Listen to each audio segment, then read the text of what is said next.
They unstitched her from the world in a quieter cruelty, not by flame, but by erasure.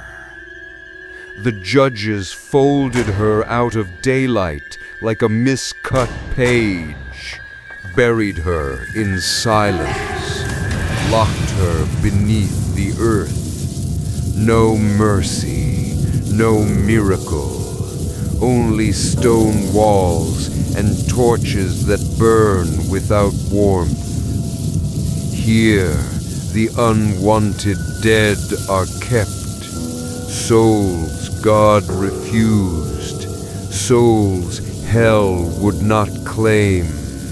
And in this darkness, one of them now breathes. Angelina. When she opened her eyes, she had the memory of waking, which is not the same thing as waking. The ceiling above her was stone, sweating cold. The torchlight stuttered, throwing thin orange knives into shadow. She sat up because the idea of sitting up was familiar, because memory told her knees should bend and skin should scrape against cold rock. Her legs, she thought, buckled, her stomach twisted, but each of those sensations was a lie her mind told itself. She had no knees now, no stomach, only a will that remembered pain and called it real. She stood and left the cell. The corridor unrolled like a hurt rib cage. On either side there were rooms cut straight out of the rock. No doors, just open mouths. Dybbuks lounged in them, alone, in pairs, in crooked threes. Ragged strips of cloth clung to their frames. Their hair hung like cobwebs. Some muttered to themselves. Some stared at nothing. All wore the same filth, the same look of patient ache. Their movements were small, ritualized, an attempt to pretend they still had private bodies. Yet the motions, too, were shadows of habits, not the warm work of flesh. Angelina touched the fabric across her shoulders because the habit of touch comforted her. It felt like something, and yet she could feel nothing. The sensation arrived like a photograph of warmth, detailed, convincing, and utterly false. She walked until loneliness demanded not silence, but speech. She entered a room where a woman hunched, hair white as bone, face buried in herself. Angelina tunneled closer. The memory of her knees going weak washed over her, and she almost, only almost, fell. "Hello," she said.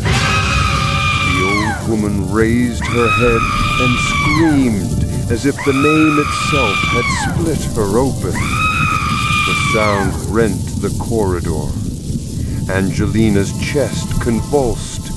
She felt as if she could not breathe, though breathing was a courtesy she no longer required.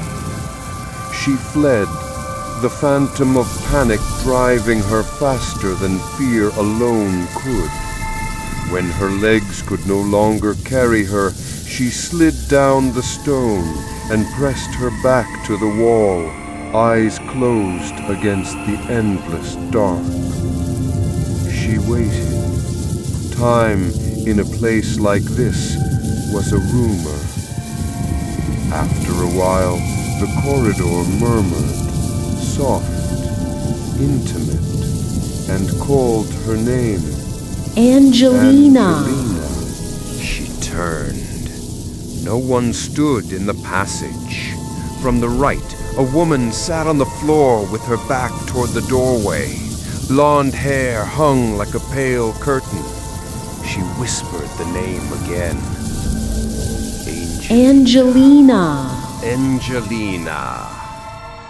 Angelina stepped into the chamber.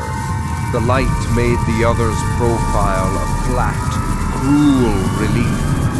When the woman rose and turned, Angelina's knees finally, and only in memory, gave way. She crumpled to the stone and blacked out. When she came back, she saw herself standing above her. Get up, the woman said simply. Angelina obeyed, because obedience was a small, thrusting muscle she still possessed. They stood face to face, and the world narrowed to the two of them. You're me, Angelina said, a laugh that tasted like a sob. The other's smile did not soothe. You're not the name you wear, she said. Angelina was a shelter someone gave you. Underneath it is your true name, Mariah. Now you exist like this. Here is where the unwanted are kept. Here is the island of the Dybbuks. You mean I... Angelina's No, voice I'm cracked. Angelina. Her stomach knotted I had a as if life. remembering I hunger. had... No, I'm Angelina. I had a life. You had a name someone gave you. Your true name is Mariah. The word landed on her like a stone. Maria? She whispered. That isn't the woman. Maria sat down and looked at her with a patience that had been honed by an eternity. They renamed you. The woman who raised you taught you a different life. That life was a kindness and a lie. Here lies truth. Maria, we are Dybbuks. We are not received by heaven. We are not received by hell. We are bound to this place. We are given occasional moments where we may reach the living, and then we are dragged back. Angelina tried to touch her own face. The sensation of fingertips cooled her, and then proved to be ash. I don't feel anything. The admission startled her more than anything. I don't feel anything. Maria's hand rested on her shoulder. The touch meant nothing and everything. Because you are not flesh. You have memory without body. Your sensations are echoes. Convincing. They tell you are still whole. They will lie to you constantly, Maria. They will lie to you constantly, Angelina's Maria. question Remember came in a stream. that. Familiar anchors she hoped would prove real. She asked about the others, about whether this was forever. Maria answered, truths first, then fragments. Some here are quiet, some rage.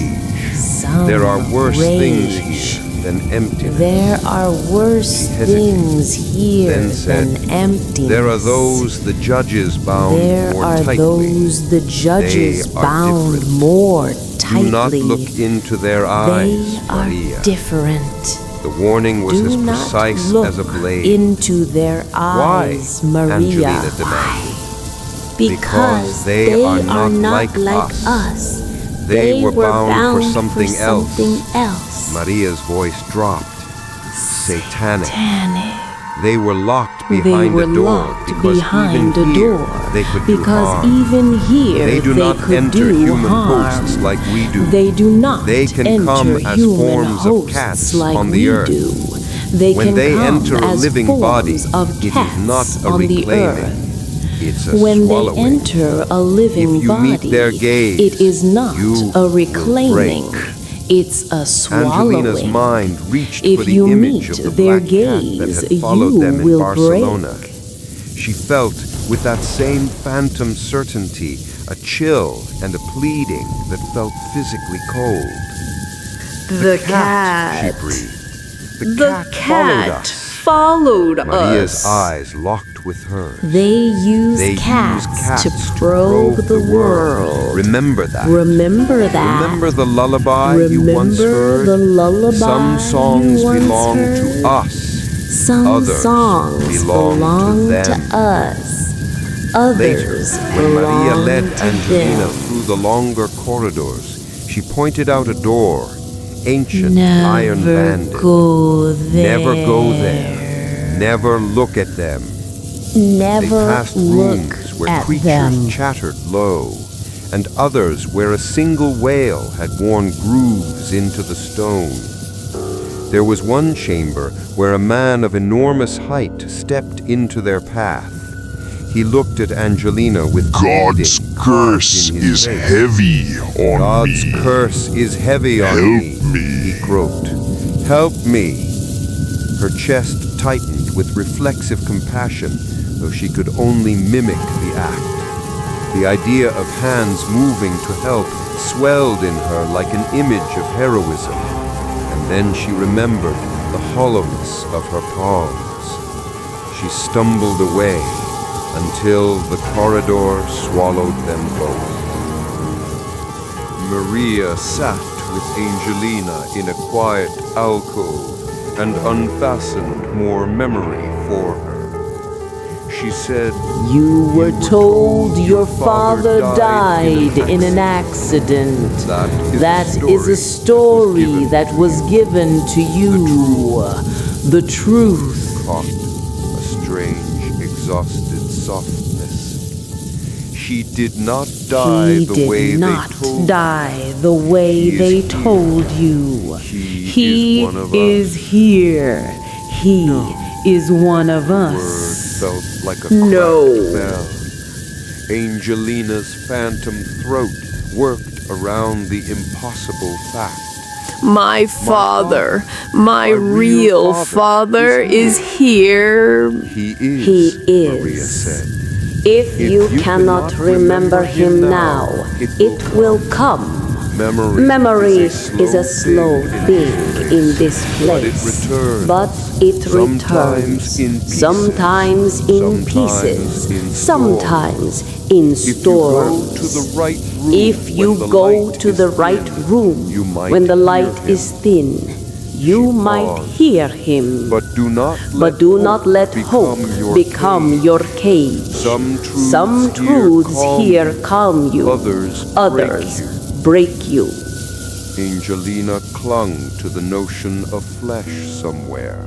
A man who had once taught her to step across puddles without slipping.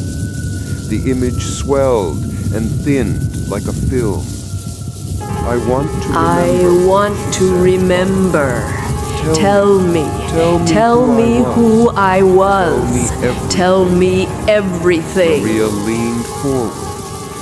You were given other lives. You lived among them. You lived among them. You were named Angelina by someone You were named Angelina by someone who wanted to shelter you. But your origin was kind. There will be a day your origin memory was refuses different. its amnesia. There will be a day your you must memory not let it refuses its destroy you. amnesia. When it comes, Angelina you closed must her not eyes. let it destroy She you. felt tears, but knew she felt nothing, and tried to hold on to a single clean thing, the sound of David's name. It was like a rope thrown into a cave. not all the Dybbuks intended her peace. Curiosity drove her to push aside a tall wooden ancient, iron-banded door that groaned like a complaint. Inside a chamber, 4 torches threw light over a rough table. A woman sat with long black hair cascading across her back. When she stood, the wood chair crashed, and the face that turned to Angelina was a thing made to frighten memory itself. Eyes sunk and coal-black, grin raw and wide. The voice that came from it did not pretend to be human. "I am a Satan Dybbuk," it said, and the words felt like acid. Dybbuk. Angelina ran. The image of its eyes burned into the back of her lids, even as she fled, and when she thought she could rest her phantom limbs in a cell, You Maria must found never her meet and said their quietly, eyes. "You If must you never meet do, their you eyes. will forget If the you do, thinness you will of being forget the us thinness of and being us become and become them. You will not be able to They were return. bound behind They that were door bound for a behind that door How for do they come a about? reason. Angelina asked. How do they Her come mind about? conjured the cat from the nights in Barcelona, the animal that had followed the two of them like a small judge-faced witness. Shortly, Maria said. They escape sometimes Shortly. in black cats. They escape scratch, sometimes in they black test. cats. They They will try scratch, to they push test, through the they will veil try when to they push can. through the veil Her when they voice can. hardened. They are dangerous, even here.